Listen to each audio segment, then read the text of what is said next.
Hi there BookTube, it's Eleanor here, and already it's time for another TBR. It's now July time, and so I'm going to tell you my TBR for July.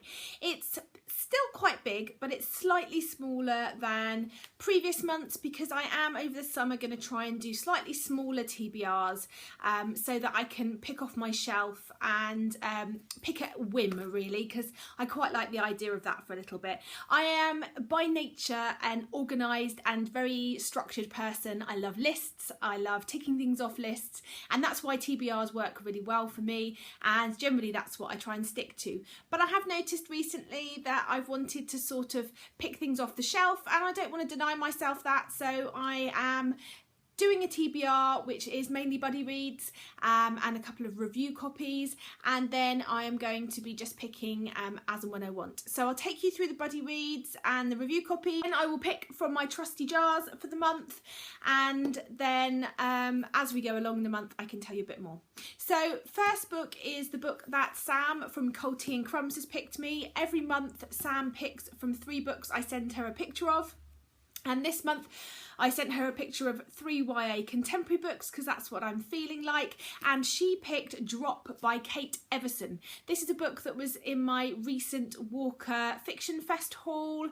Kate Everson gave a talk, and this is her debut novel. It sounds brilliant. It's about a girl who's moved around quite a lot of schools. She moves to a new school, she meets a boy, they fall in love, he introduces her to his friends and his lifestyle, which is a lot of partying and drugs, and she falls into doing drugs. And this is all I know, but it sounds really good. It's had some really good reviews. Katie read us some of the book while we were there, and it sounds really good, so I can't wait to get to this one. I'm slowly working my way through Sarah Waters' books. I've now read Fingersmith and Tipping the Velvet, and this month I'm going to be reading The Little Stranger by Sarah Waters with Nicole from Dorkabane, and I'm really looking forward to reading this one. Have to admit, I don't know a lot about Sarah Waters' books as I read them. I like to go in a little bit blind, so I'm not going to look at the back and find out anything about this, but I will let you know how I get on when I read this later in the month. Me and Tanya from List Obsessed Reader are going to be reading The Bloody Chamber and Other Stories by Angela Carter. This is a tiny book, but one that I've wanted to read for ages, and so has Tanya, so we thought we would buddy read this, and I can't wait.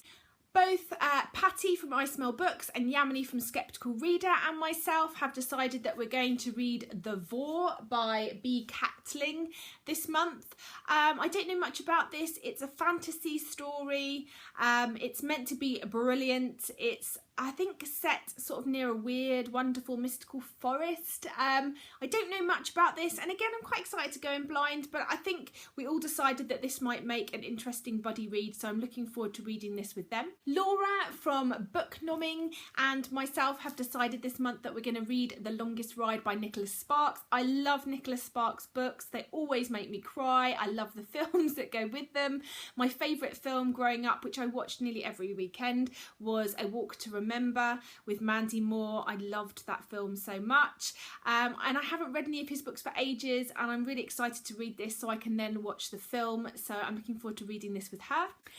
Victoria Harris and myself are again going to try and read The Goldfinch by Donna Tartt. We didn't get to this in May, but we said we'd try again in July, so I'm hoping that we're both feeling up to this. It's quite a big chunky book, so I'm hoping to feel like I want to get into this. I'm thinking it's going to be good, and Victoria's a great buddy reader, so I'm looking forward to reading this with her.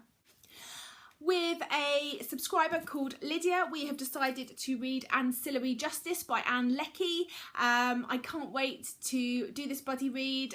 I was never sure that this was going to be a book for me. I put it off and off and off, and then someone said they wanted to read it too. Lydia said she wanted to read it, and I thought, no, I'm going to do this, and so I'm going to give it a go. It's probably a bit out of my comfort zone, but I'm hoping that I will enjoy it and it will surprise me. And then my last buddy read of the month is with Christina from Nomadic Reads, and we're going to be reading Fahrenheit 451 by Ray Bradbury. I have yet to read this book. I feel like it's one of those books that I should have read.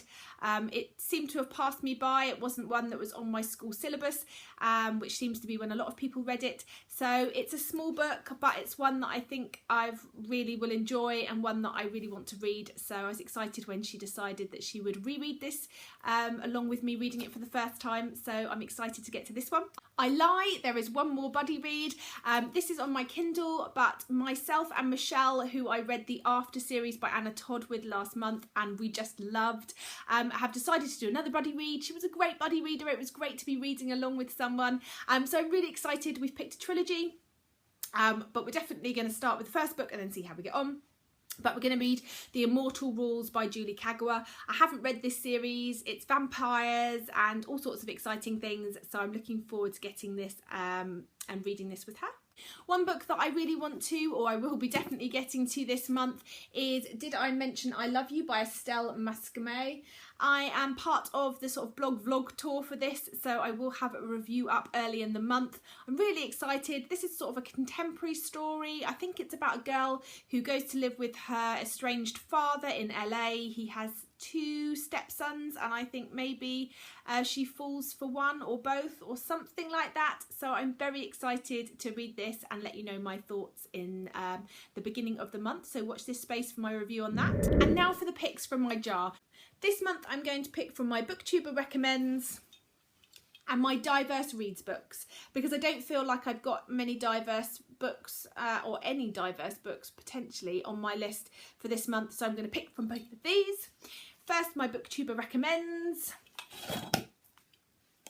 In we go. This one. Revolutionary Road by Richard Yates. This book was picked for me by Mercedes of Mercy's Bookish Musings and is a very out of my comfort zone book. It's very character driven, I believe, and not a very plot heavy book. It's about a couple, I think, that are sort of dissatisfied with their lives.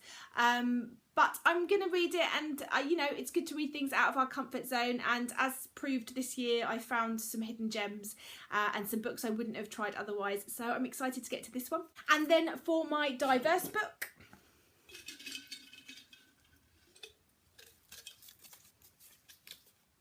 this is Questions of Travel by Michelle de Cresta. Questions of Travel was sent to me as part of a book subscription service I had, and I've just never got to it. It's a beautiful looking book, but it was one that sort of eluded me in terms of never feeling like I wanted to try it. Let me read you the back. It's interesting. It's Questions of Travel charts 2 very different lives. Laura travels the world before returning to Sydney. Ravi dreams of being a tourist until he is forced to flee Sri Lanka. Michelle de Cresta, previously longlisted for the Man Booker and Orange Prizes, illuminates travel, work and modern dream in this brilliant evocation of the way we live now. Yeah, I think this sounds really good. It's won quite a lot of prizes. It won the 2013 Miles Franklin Literary Award. It also won the 2013 Prime Minister's Literary Award, and it won the 2013 Al's Gold Medal. A.S. Byatt has blurbed it, writing for The Guardian. This is a novel unlike any other I've read. It's not really possible to describe in a short space the originality and depth of this long and beautifully crafted book. So yeah, I'm interested to get to this finally, and this will give me the push to do it. So, I do really like the prettiness of this book. So that is all of the books that I'm going to be reading in July. Hopefully I'll get to all of those plus some others, but we shall have to wait and see. I'm looking forward to having my pick and choose. What are you reading this month? Are you reading any of these? Have you read any of these and what do you think of them? As always, let me know in the comments. It's great to chat and I look forward to speaking to you soon. Bye for now, BookTube.